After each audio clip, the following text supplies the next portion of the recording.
I have been the only human at HFY relay station for 3 years, 2 months, and 11 days. That is not a complaint. I was told at the outset it would be a quiet posting, and it has been. The HFY staff are polite, methodical, and inclined to leave me to my work, which suits us all. The Highland Plateau is bright and still from first light until well past mid-afternoon, the kind of flat, clean daylight that makes you feel like you could see a long way if there were anything to see. The morning the Voreth arrived, I was filing monthly trade reports. I noticed it first in the way you notice a change in air pressure, not with any particular sense, but in the aggregate, the way several small things go quiet at once. Selen, the station's senior records officer, stopped mid-sentence at the terminal beside mine, not dramatically. She simply stopped the way a clock stops when the mechanism winds down. Her eyes stayed open. Her posture didn't change. She looked, if anything, calm, more calm than anyone looks when they're actually calm. 3 minutes later, the same thing happened to Oreth, who was crossing the transit corridor with a stack of manifests. I sat very still at my desk and thought carefully about what I was looking at.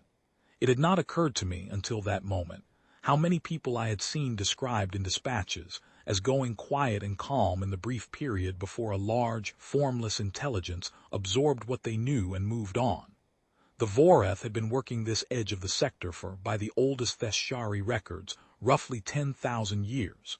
It did not take things by force. It simply read. It was, by every account, complete. It had catalogued fear, longing, ambition, grief, the specific texture of dying, the specific texture of not dying when you expected to.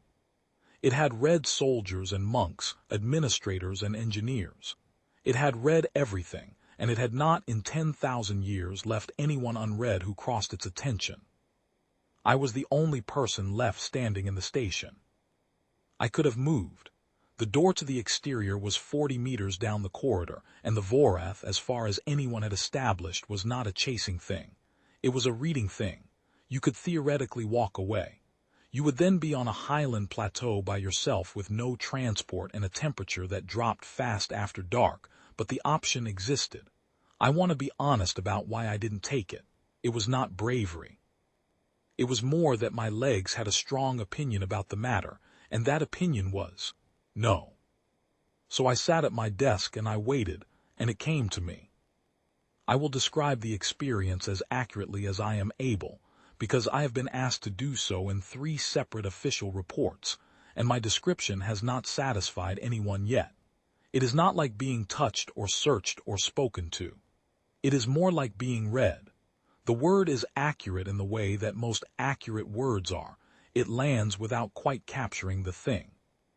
Every event I had clear memory of was present in some way. My training, the names of the people I had trained with, the 7 months I spent in Thavani processing before this posting, the face of my mother, the specific weight of the air on the morning of my first day at secondary school. It moved through these things quickly and without apparent judgment. I had the impression of something vast and patient and very bored, a reader who has read so many books that it no longer expects to be surprised and so does not try. It was cataloguing. I was being filed. Then it found the letter. I should explain the letter. 11 years ago, when I was a junior attaché at the Calvin Logistics Hub, my section sergeant, a man named Breck, Aldous Breck, who had 14 years in the service and a grievance philosophy that could generously be described as comprehensive, filed a formal complaint against the quartermaster's office. The complaint concerned a missing pair of regulation boots, size 9, black, waterproof lining, requisitioned in writing on 2 separate occasions and not delivered on either. The complaint was filed in triplicate on Regulation Form 7, which is the form you use for equipment deficiencies of the non-urgent category. Breck filled it out by hand, in block capitals, with a detail and a thoroughness that I have never seen matched in any document of any kind before or since. He cross-referenced every relevant regulation. He appended a timeline.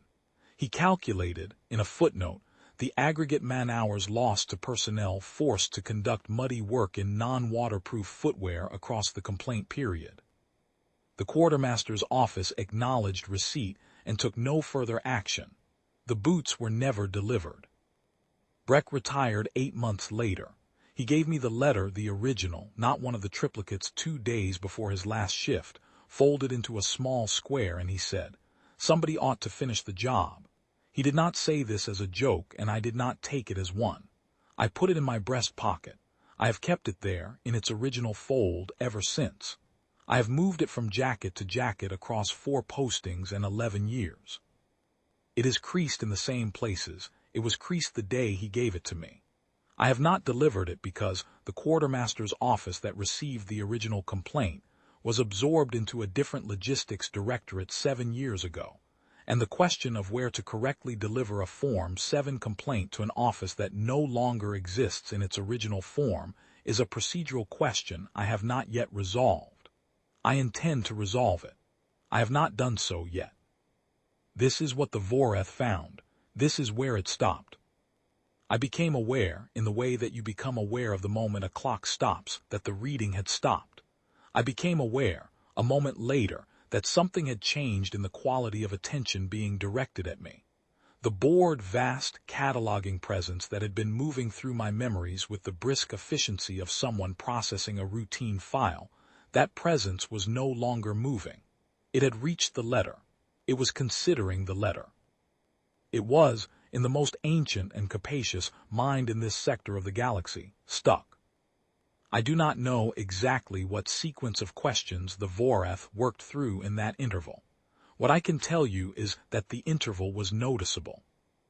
It lasted long enough for me to become conscious of my own breathing, and then to become self-conscious about my breathing, and then to wonder whether the Voreth could detect self-consciousness, and then to decide that it probably could, and then to think about the letter, and then, because I was thinking about the letter, to think about Breck, about the way he had said somebody ought to finish the job without any trace of irony.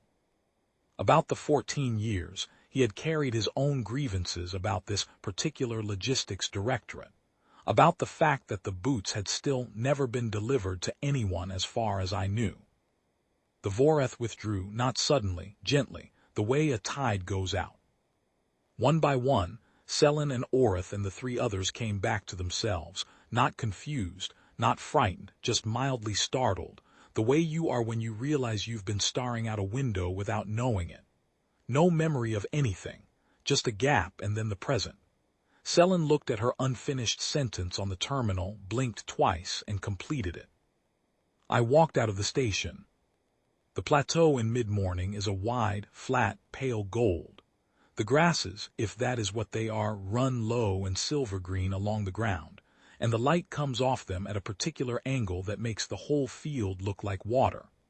I sat down on the equipment plinth outside the east entrance, which is regulation height for sitting, and which I have used for this purpose before, and I laughed for approximately 4 minutes. Then I stopped, because I was aware of Selin watching me through the observation panel with polite Theshari concern, and I did not want to alarm her.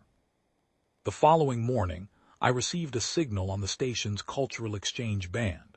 It was addressed specifically to me, identified by my full name and posting number, and it was, to the best of my understanding of what constitutes a formal query in Voreth communication, a question. The signal has since been translated by 3 separate teams, and all 3 translations agree on the substance, if not the exact phrasing. The Voreth wanted to know the following: whether the regulation Form 7 complaint filed by Aldous Breck regarding waterproof boots, size 9, black, had been resolved, and if not, what was the appropriate administrative authority to which such a complaint should currently be directed. I wrote back. I said I was still working on it. The letter is in my pocket. It has always been in my pocket. Somebody ought to finish the job.